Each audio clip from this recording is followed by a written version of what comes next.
Je dirige depuis plus de 20 ans maintenant le chantier médiéval de Guédelon dans l'Yonne.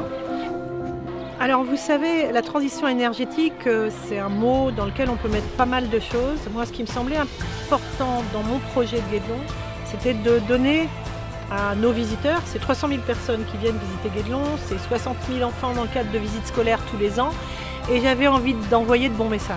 Ça va de nos restaurants où on veille à trier, où on veille à avoir le moins de déchets possible. Ça passe à la visite du site où on s'aperçoit qu'à partir d'un espace naturel, on peut construire simplement, sans avoir de dégagement de CO2, de savoir ce qu'on veut véritablement plutôt que consommer, jeter. Je pense qu'on est forcé, et nous on y travaille déjà à l'intérieur de Guédelon, pour vivre à plein temps sur notre territoire, d'avoir plusieurs fonctions, plusieurs projets, une complémentarité dans nos compétences, et ça c'est avec les potes qu'on peut y arriver.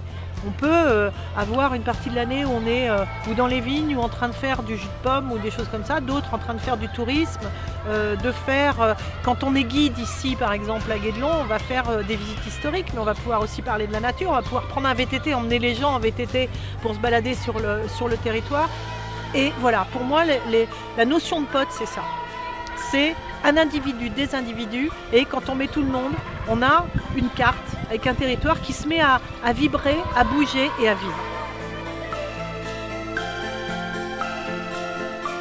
Bah déjà, si on commence à se regarder, se considérer et jouer la différence, c'est un peu comme certains matchs de rugby, c'est la différence qui fait la force. Moi, c'est ce que j'ai joué ici à Guédelon, c'est-à-dire qu'on n'est absolument pas clonés et sortis tombés du même arbre. On est tous d'origines différentes, de pays différents, de régions différentes. Et ça fait que l'impossible n'est pas guédelonien et je dirais bourguignon. Donc je pense c'est la différence qui fait la force. Et d'être tolérant, ça fait forcément des beaux projets.